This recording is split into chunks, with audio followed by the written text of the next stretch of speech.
In this Krakow interview series, we explore how cross-cultural religious literacy, CCRL, is being used around the world as a leadership tool that helps navigate issues such as societal crises, radicalization, peace building, and more.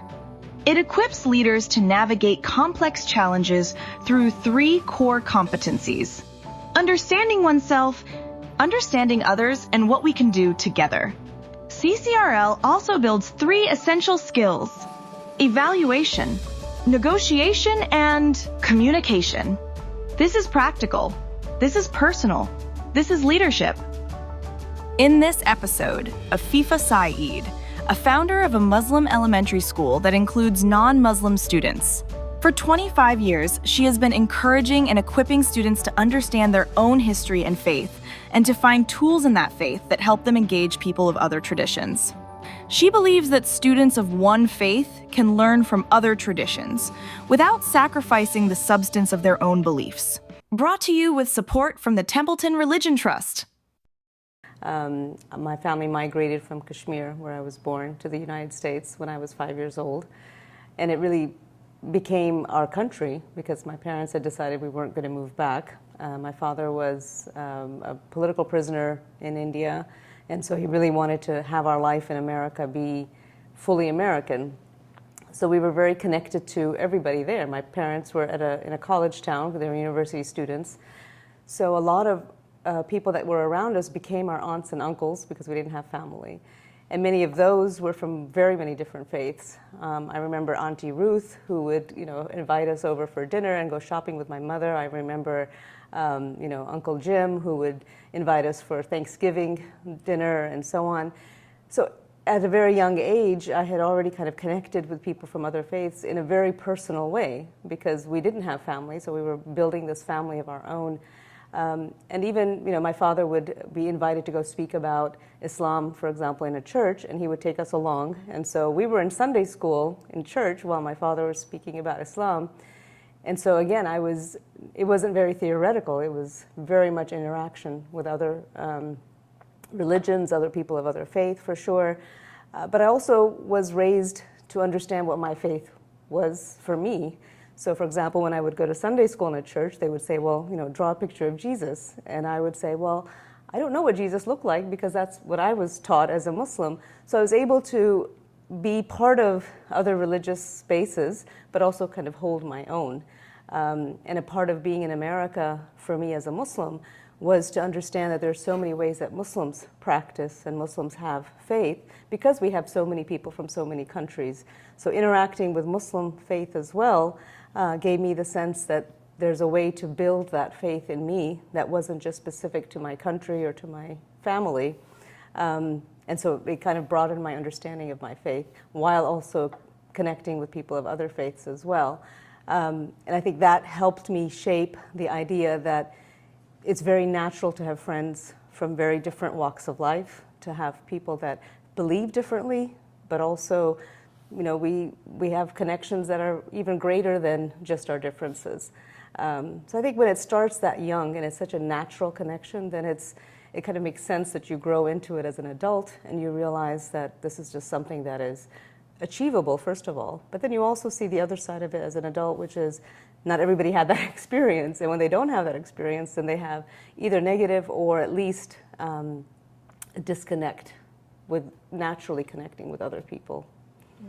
I see. And I could understand how this experience that you just explained would connect you into working with students and thinking about that in a more broader context. Right. Could you tell us just a little bit about the work that you do and how it relates to CCRL? Sure. So a lot of my work has centered around this idea of what identity is, and that's from my own experience because I was an immigrant to the United States. I also, like I said, was very connected to faith in a very real way. So I was trying to understand, what does identity mean for me personally? So I went into cultural anthropology. I went into understanding how religious identity is formed in communities and so on. And so a part of that was understanding that we need religious literacy to understand how religion plays a part in our own lives, but also in the work that we do.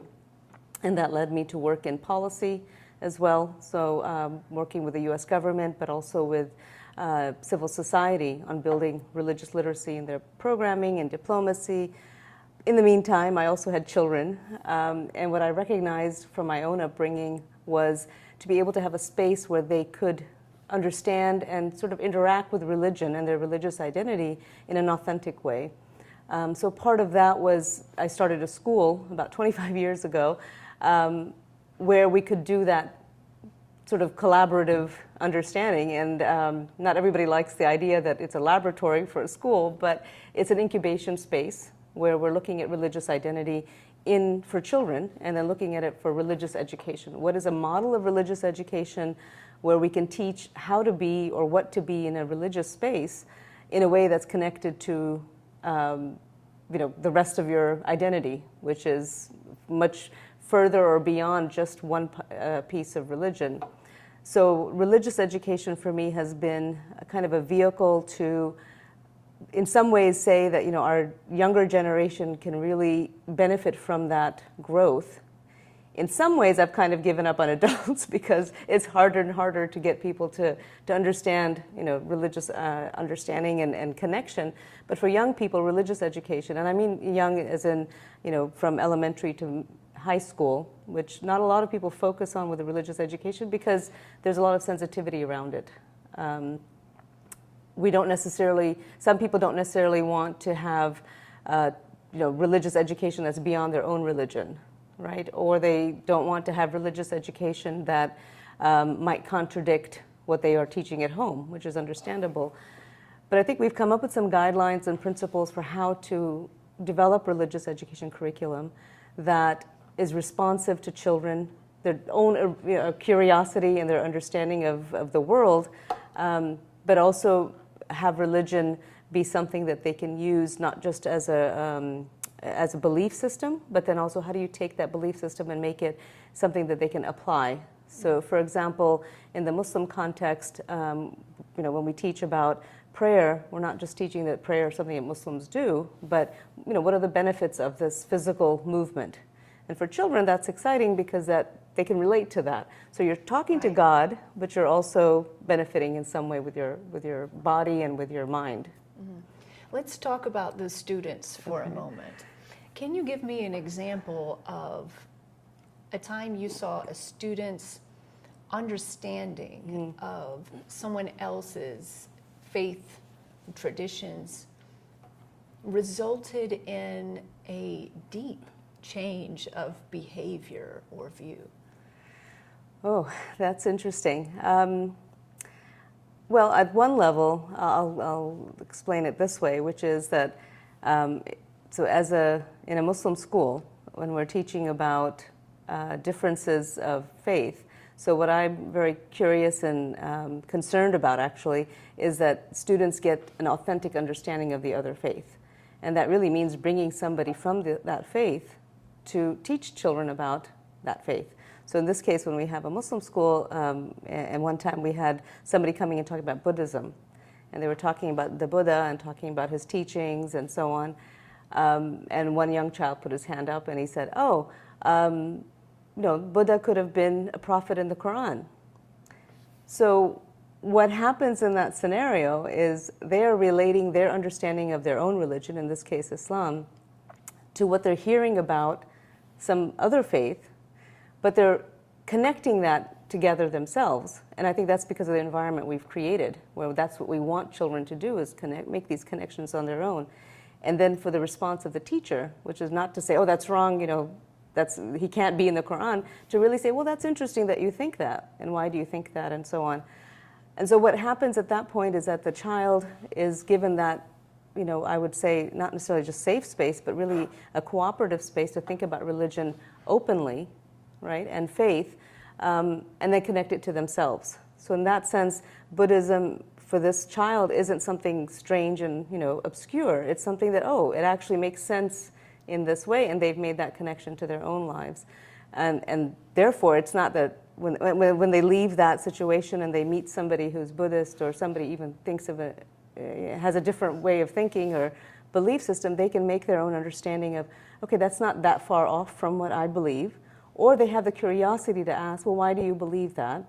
In a respectful, authentic way, right? So that's my concern, is how we can get young people to be curious as they already are, but then also be in awe of another person's reality, and then be able to bring that back to who they are. Wow, so this really ties into what we've been talking about with CCRL and those three competencies. It's specifically the first and the second. The first, to know what we own, what our own faith is, right, and what it teaches about others. And then the second one, what we understand about other beliefs, mm-hmm, and what that teaches others and how to treat us. So in thinking of that, and the third competency in thinking about collaboration, how we work together across differences. What about, did you have a collaboration that, let's say specifically among childhood development, mm-hmm, or children's education, that the collaboration resulted in unexpected bridge building? So I think in terms of education, and what we're trying to do with education, so it's religious education for sure, how we teach religion. It's also just how we want to have students learn in a much more hands-on, much more experiential way, right? So we really do want that connectivity. So we have in the past had collaborations with other schools, with other religious institutions.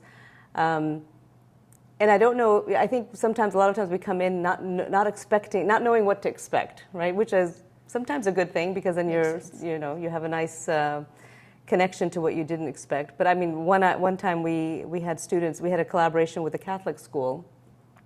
So we took our students to the school to meet, and this was, I think they were middle schoolers. And the idea was to discuss and talk about sacred space. So rather than talk about religion overall, they were going to talk about what does sacred space mean to the Muslims, and what does sacred space mean to Catholics, or Christians in this case. And students just talked about it, and they talked about what are some elements in a sacred space. So they're really talking about places of worship for both. And we were just facilitating, and we're just kind of hovering around as adults, but letting them take the conversation. And so then at the end of it, we gave them, materials, like recyclable materials, to build a sacred space that they would both be happy in. So students worked hard, and they created these little models of different spaces. And one group said, well, this is our merch, which is a mosque and a church together. And it was beautiful, because it had the elements of water that both faiths have. It had gardens that both faiths, think about, architecture, etc. So I mean, that's a very tangible and specific example, but it was also, the point of that collaboration is to be very intentional, right? So we had these conversations before with the other school and with the collaboration that we've created about what is it that we want our students to get out of these spaces. It's not just to learn about the other religion, but to experience it in a very real way, in a very interactive way. And so part of it is, how do we approach education, right? It has to be more than just talking about something or lecturing. And the other thing is the intentionality behind why we make that connection. So I will say, for example, in this case, some parents on both sides were concerned, and they didn't necessarily want their children to be in the same space, which is, very concerning, because, then how are they going to learn, or how are they going to have this growth about each other? So we did have to have separate conversations with parents to explain to them, and this was on both sides, why we're doing this and how it'll be structured, and so on and so forth. And ultimately, the concern becomes, what's the intention behind it, and what are some expectations, but also that we may have something that comes out of it that we're not ready, or we're not fully knowledgeable about. But those students at that time, and we've done this a few times now, are now adults. They're far into their college years and so on. They've graduated quite some time ago, and they remember that moment of collaboration, but also that space was created for them. So I think that's what we're concerned about, is collaborative efforts that have intentionality behind them, and that also have some level of getting something out of it that we may not be prepared for, but also that it will have that impact, lasting impact. Yeah, wow. Did you ever see moments where the perceptions of the parents would change? Regarding, so they had some concerns and you all talk it through. Oh, right. I think it's very interesting when you're in the field of education, because it is children, it is young people, right? And parents have, understandably, a sense of ownership, which isn't really the way that it should be, but in the sense of responsibility for their children. And that's, for all of us that are parents, even grandparents, we know that we have that sense of responsibility. So I think in education, especially when you're trying to work on religious literacy and then cross-cultural religious literacy, there's some sensitivities that are not necessarily there in other sectors with other folks. So there has to be time, there has to be intentionality, like I said, built into the work itself, right? So there have to be conversations, for example, with parents where you open it up. So what are you concerned about, right? What is it that you think is going to happen? And also giving them the option, okay, if you don't want your child to participate, has to be there. So in this case, or in the cases that we've talked about, interreligious interaction for children, a lot of times, I would hear parents, and again, this is not just from, the Muslim side or one side. We've talked about it with our collaboratives. It's across the board, Catholics as well as Muslims, as well as our Jewish collaborating schools as well, which the parents will say, well, I don't know if my child is going to feel like they have to convert. And it'll be that extreme, right? And so the question becomes, well, how insecure do we feel about what we're teaching our children, that we think that just talking to somebody from another religion is going to affect them that much? So it comes back to a deep understanding of one's faith, right, for the parents as individuals, but then also passing that down to their children and teaching their children. Right. And I think it's a good way of showing that this cycle that we have about the competencies comes all the way through, right? To have collaboration, you have to have a self-awareness and self-knowledge, because you feel confident in that collaboration. And I think collaboration also brings us back, because what we're essentially saying is that, look, if we're going to collaborate interreligiously, right, or even just have exposure, then we should feel confident and competent in our own traditions and understand them. So then that gives our children, whatever faith we are, the ability and the space to explore, but also come back and ask those hard questions about, well, why do we believe this? Or how do we believe this? And then how is it compare and contrast to others, and so on? I don't think it's an easy space to work in, because there are so many sensitivities, for sure, and there's a lot of responsibility. I mean, the children are a trust to us, whether we're parents or in a school setting or any setting. So we want to be very careful and very considerate, and I think that's why there's a lot of intentionality. That's why there's a lot of pre-work and post-work and so on. And I fully, understand and appreciate the fact that parents play that role. And the interesting thing is, of course, that the parents kind of learn alongside the children, because that is how we want it to be. We want parents to have that benefit also as much as the children do. What wakes you up at night? Oh gosh, a lot. Keeps you going. Yeah. So I think, so in terms of young people, which is whom I'm working with the most, I mean, although I work across the board, I've worked with policymakers, I've worked with folks in government, et cetera, on religious literacy, because it's such a crucial piece of everybody's work, really, that we want to make sure it gets addressed. But when we talk about young people specifically, really the concern is how they're being affected by their own identity formation, and then also how that identity formation is affecting their behavior and their actions with others. And when I've been, for example, when I've been in countries where they have schools, but in those schools they don't have the capacity to really talk about religiosity in a way that's beyond just, memorizing scripture or doing something very specific.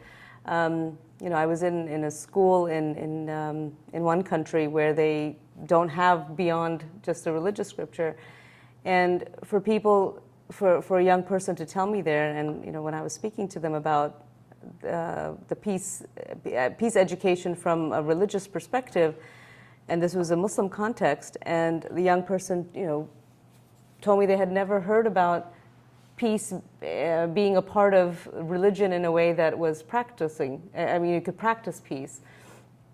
So when, it's a simple thing about talking about how do we use our religious scriptures and as tools.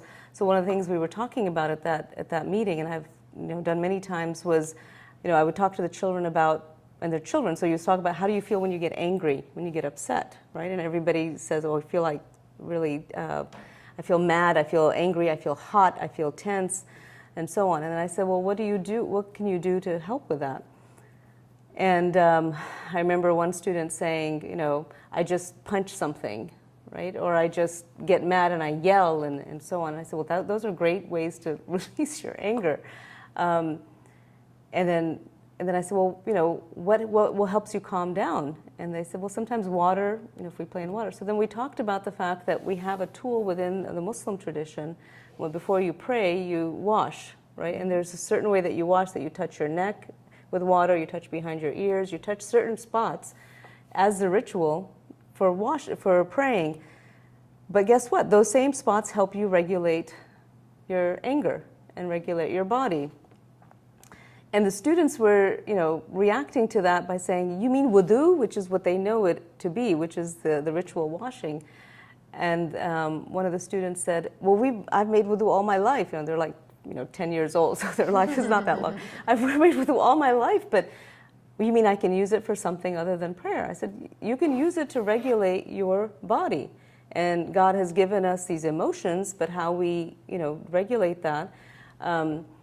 And what we call it is, regulating your sakina. Sakina means your calm or your tranquility. So how do you connect that with that? And then, then I also did some deep breathing with them. So I have an exercise that I do with deep breathing before we do our Muslim prayer. And I told them I learned this deep breathing from my Buddhist friends. And that helped me, when I learned that from them, to make my Muslim prayer a little bit more focused. Right? So you can imagine I'm in Pakistan or in Indonesia or in, I did this with Uganda teachers as well, where you bring that connectivity of, how you learn from different faiths to strengthen your own. And these are tools that you can use, not just, theories of theology. This is actually how you, so you have it within our own tradition, but then from outside our tradition, we can pull it in and we can develop it further. So to be able to do that and explain it and then have students react to it. And now when I go back to see them, they're doing their deep breathing, right? And they've never been outside their village, but they're doing deep breathing, and the way that they pray now is also more focused because they understand prayer to be of benefit to them. So that's what I get excited about, is that I would get worried about it and excited about at the same time, because I think there's so much potential with young people. But if we develop these guidelines and curricula and programs that are responsive, but also proactive, so it's not just, when something happens, we're reacting to it, but we're building it so that before things happen, we have something in place, but also developing that mindset and the worldview that sees the world in a much more positive way than in a negative, confrontational way. I think we have hope. I think that that gives us the strength to do the kind of work that we have to do, but also I think the kind of work that really does have an impact. Always relevant, but very important for these times right now. That's right, yes, I think.